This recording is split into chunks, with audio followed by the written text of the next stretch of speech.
Bom, vou falar em português e vocês vão ter um plano da minha exposição em francês.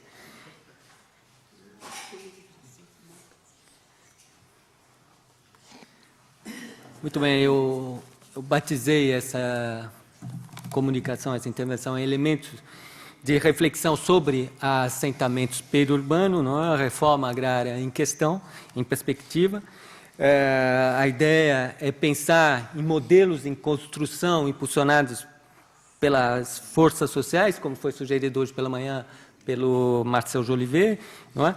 Então, esse trabalho que eu vou apresentar para vocês é um resultado de uma pesquisa que se chamou Múltiplos Impactos da Implantação de Assentamentos, estudo de casos próximos a metrópoles paulistas. Isso foi financiado pelo CNPq, não é? E esse material, hoje também eu estou reexaminando, reestudando aqui, graças ao pós-doutorado aqui no Ladis, na França, apoiado pela FAPESP. Muito bem, aqui na introdução eu vou apresentar para vocês ideias, primeiro, que me motivaram a estudar esse tipo de assentamento.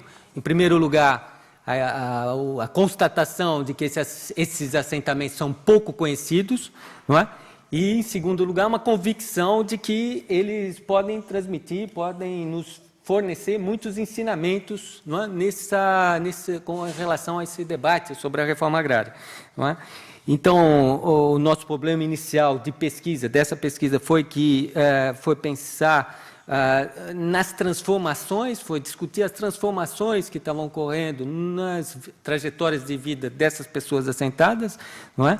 E a noção de multifuncionalidade da agricultura, que foi lembrado hoje pela manhã, a noção de multifuncionalidade da agricultura e também a abordagem dos impactos regionais dos assentamentos, não é? Que foi desenvolvida pelos colegas aqui da mesa, presentes aqui. Então, essas abordagens, essa noção, nos inspiraram também no desenvolvimento desse trabalho. Nós tivemos como hipótese inicial a ideia de que o assentamento, nessas circunstâncias, nas proximidades dos grandes centros urbanos, poderia oscilar em duas perspectivas, duas estratégias para as famílias assentadas. Uma seria desenvolver trabalhos, atividades fora do assentamento, nas cidades, sem relação com o lote, uma possibilidade. Ou outra era de que a proximidade poderia favorecer a criação de outras possibilidades de comercialização, outras atividades para-agrícolas, por exemplo, com a venda direta e valorizando, então, os produtos alimentares desses assentados. Muito bem. Nós selecionamos dois casos que são raros, não existem muitos desse tipo. Aquele Milton Santos, assentamento Milton Santos, na proximidade de Campinas, na cidade de Americana, no município de Americana, e a ACRA, Associação dos Agricultores Familiares Ecologistas do Jardim Alvorada, também Americana, região próximo a Campinas, portanto, região metropolitana, muito densamente povoada. Muito bem. Então, para desenvolver nossas ideias, eu vou apresentar para vocês, em primeiro lugar, algumas tendências atuais. A Sônia já mencionou algumas, eu vou retomar rapidamente, do debate sobre a reforma agrária, não é?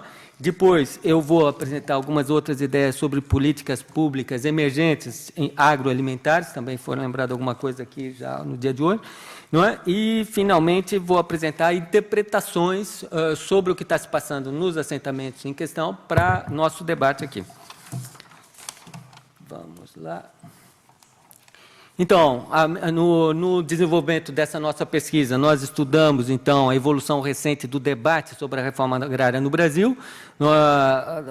Uma interpretação que pode ser proposta em torno desse debate é o produtivismo, né, que dá o tom, né, desse debate. Talvez o mais eloquente disso seja a ideia de que a defesa veemente de que deva ser proibida a desapropriação de terras produtivas, não é, para a reforma agrária. Isso dá o tom bem, não é, produtivista aí desse debate em torno da reforma agrária. Nessa ótica, a única legitimação válida, legítima, a única legitimidade da reforma agrária, né, de uma intervenção fundiária, seria se essa medida fosse capaz de aumentar a produção. Não é? Então, desde o primeiro Plano Nacional da Reforma Agrária, é possível observar uma crescente difusão de ideias que permitem pensar, levam a pensar que a reforma agrária é uma política obsoleta, não é? A Sônia mencionou há pouco aquilo que Hoffman, por exemplo, sugere, etc. Talvez ainda mais eloquente sobre essa visão é aquilo que diz o Zander Navarro. E as mudanças do seu pensamento são bastante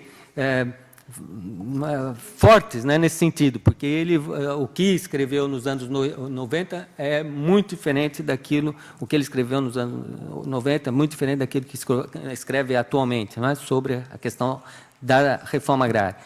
Bom, apesar dessas ideias, o movimento social da terra não desapareceu, mesmo que haja um certo recuo, como foi dito nos últimos anos. Então, para os nossos propósitos, com relação a esse movimento social, nós vamos dar destaque aqui para a ideia desenvolvida no MST, que se propaga no Estado de São Paulo, de comuna da terra. O que é a comuna da terra? A comuna da terra é a ideia de que o movimento social de luta pela terra deveria privilegiar o assentamento, a instalação de agricultores nas proximidades dos grandes centros urbanos, naqueles lugares onde exista infraestrutura já disponível para os assentados, não é? Então, esse tipo de ideia, a comuna da terra, sugere o seguinte: os assentamentos devem ser implantados nas terras próximas a grandes aglomerações urbanas, os assentados deveriam ser originários dessas grandes cidades, a agroecologia e cooperação devem ser privilegiadas nos projetos produtivos e o acesso coletivo à concessão de terra deve ser observado. Paralelamente, o INCRA, o nosso Instituto Nacional de Colonização e Reforma Agrária, vai conceber um novo tipo, uma nova modalidade de assentamento, o projeto de desenvolvimento sustentável dos assentamentos. Eu estou falando dessas ideias para mostrar que o que permite, que justifica, que legitima a reforma agrária está evoluindo, está mudando, né? As ideias que estão, né, sendo desenvolvidas para pensar em reforma agrária hoje no Brasil, não é? Muito bem. Por outro lado, nós podemos lembrar que a Comuna da Terra também, em muitos aspectos, ela permite pensar naquela perspectiva difundida pela Via Campesina, né, de um projeto camponês moderno, né, e fundado em autonomia, qualidade de vida, segurança alimentar, algo que eu vou apresentar também para vocês com as interpretações que foram desenvolvidas na nossa pesquisa. Muito bem, com relação às políticas públicas agroalimentares, que merece ser destacado aqui, há uma série de inovações, algumas delas foram lembradas aí já no dia de hoje, não é? E essas, o que nos parece interessante nessa evolução é aquilo que se refere a políticas que favorecem uma produção alimentar local, não é? Que é muito favorável, então, a esses assentamentos que nós estamos estudando, os assentamentos localizados próximos às grandes cidades. Veja, ao lado, então, desse recuo na instalação dos assentamentos, como foi lembrado aqui, não é? Você tem a emergência desses outros tipos de políticas que favorecem, dispositivos de políticas públicas que favorecem uma produção alimentar local e, particularmente, esses assentamentos próximos aos grandes centros urbanos. Muito bem. Vejam, nessas grandes cidades que se concentram os maiores beneficiários destas políticas públicas agroalimentares voltadas à segurança alimentar, ou seja, as pessoas amparadas por instituições de assistência social, de um lado, e os alunos da rede escolar, o PNA, a Política Nacional de Alimentação Escolar, e o Programa de Aquisição de Alimentos. Muito bem, então, esses dois programas têm, na sua base, a ideia de que, no mesmo dispositivo de políticas públicas, deve existir o apoio produtivo à agricultura familiar e o auxílio às pessoas em situação de segurança alimentar. Não é? O PA, em seus documentos, é apresentado como um programa visando favorecer circuitos locais de abastecimento alimentar, favorecer a biodiversidade, a produção orgânica, as práticas alimentares saudáveis e o processo de organização dos agricultores.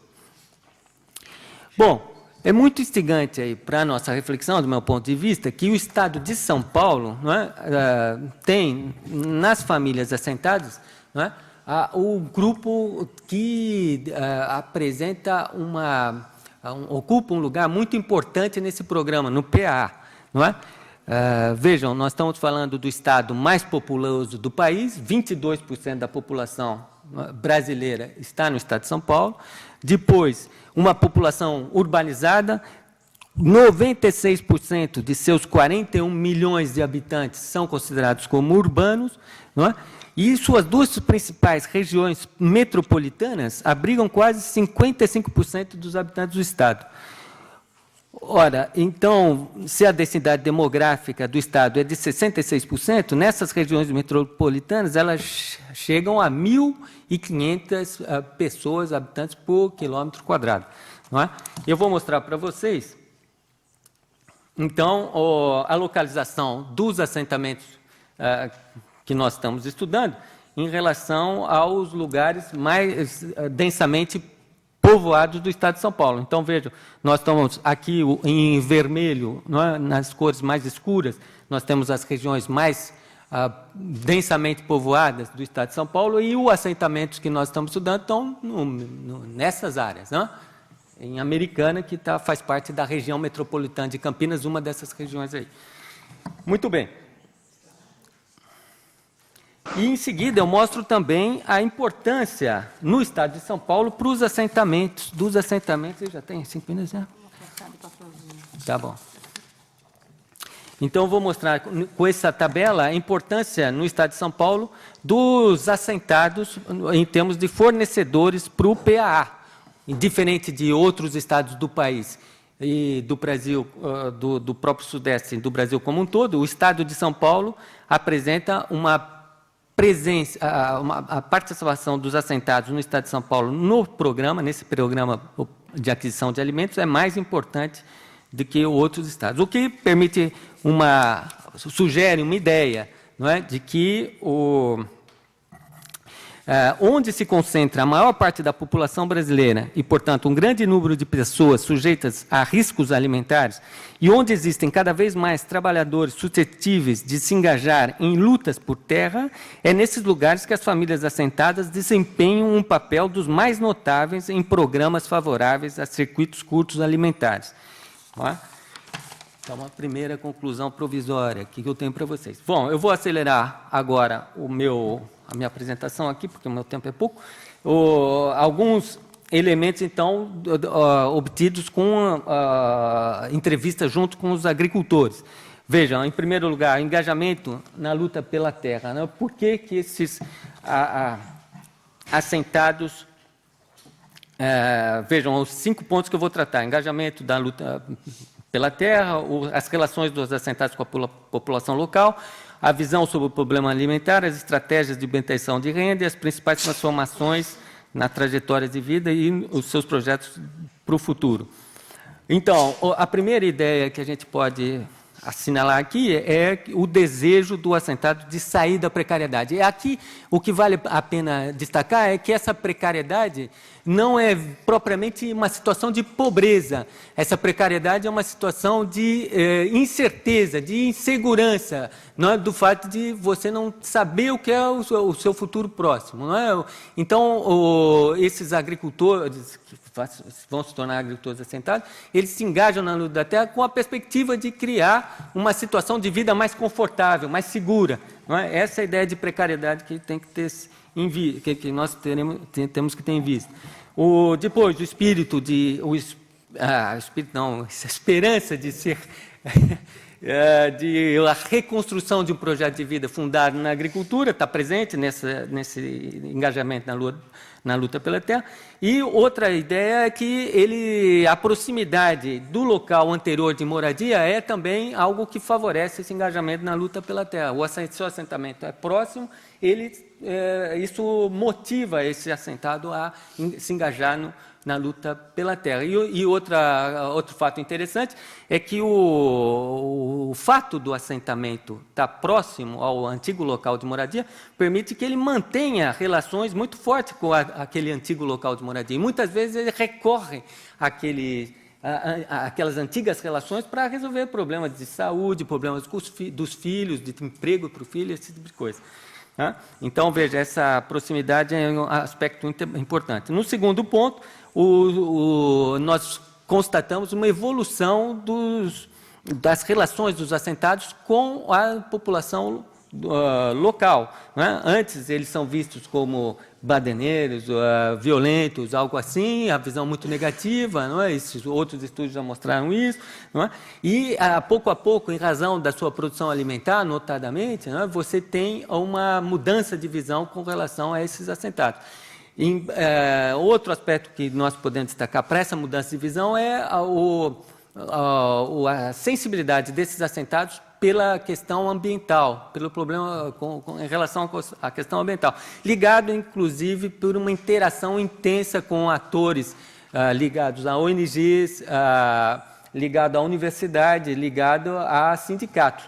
Então, essas interações favorecem essa visão preocupada com a questão ambiental, que faz parte aqui do ponto seguinte. Veja, essa questão ambiental, eu posso dar como exemplo a formação na Exalc do Núcleo de Agroecologia, reunindo vários grupos de extensão da nossa escola, e esse Núcleo de Agroecologia, que é apoiado pelo CNPq, desenvolve como projeto inaugural o apoio ao assentamento Milton Santos, ou seja, é voltado para uma perspectiva de desenvolvimento da agroecologia que o apoio ao assentamento se desenvolve.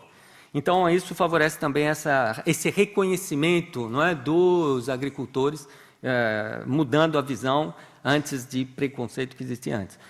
Muito bem, isso tudo favorece um discurso dos assentados em favor dos assentamentos, de legitimação do assentamento ao lado daquela agricultura que predomina na região, que é uma agricultura em grande escala, monocultivo de cana-de-açúcar, não é? Então, é esse tipo de coisa que a gente pode destacar aqui. Muito bem, em relação às estratégias de obtenção de renda, nós observamos a importância da venda de produtos alimentares, não é? Essa é a primeira fonte de renda desses agricultores, apesar de todas as dificuldades. 55% das famílias entrevistadas têm na produção alimentar sua principal fonte de renda, mas é verdade que para muitos agricultores produzir alimentos já vou acelerar, é algo que traz dificuldades e eles vão buscar outras fontes de renda na cidade. Então, o que, na verdade, é apresentado em grande medida como um meio para investir no futuro do lote, investir no lote mais tarde. Não é esse recurso que ele obtém fora da exploração. Então, a venda direta se multiplica, a importância do Programa de Aquisição de Alimento e do Programa Nacional de Alimentação Escolar é muito grande neste assentamento, a gente pode discutir algo depois, não é? E outras transformações na trajetória de vida que nós podemos destacar é a melhora das moradias, como já foi lembrado em outros estudos, não é? Uma sensação muito grande de segurança, não é? que também é aquilo que motiva esses agricultores a engajar na luta da terra, como eu disse antes, não é? E isso tudo leva a essa possibilidade para outras famílias, não é? de se engajarem na luta da terra e procurarem obter terra na região. Tá? Então, o que eu vou lembrar aqui é que houve, nessa própria região, outras tentativas de implantar assentamentos na região, mas sem sucesso. Não é? Para concluir, eu vou terminar com... Deixa eu ver se eu acho aqui os meus últimos... Para não retomar tudo, eu vou dizer que as famílias, não é, nesses assentamentos estudados obtêm um reconhecimento social vinculado a uma produção destinada à alimentação local e marcada por preocupações ambientais. Trata-se aqui, então, de uma forma de assegurar trabalho e moradia para brasileiros que viviam anteriormente em situação de grande precariedade. A implantação desses assentamentos multiplica a oferta de oportunidades dignas de trabalho associadas a um reconhecimento social, numa perspectiva de desenvolvimento mais justo e saudável desses territórios periurbanos. Mesmo tendo em conta as dificuldades consideráveis para a implantação desse tipo de projeto em região no qual o acesso ao fundiário é extremamente caro e cobiçado, é possível salientar que tal agricultura familiar periurbana faz prova de uma eficácia social, ambiental e mesmo econômica. Muito obrigado.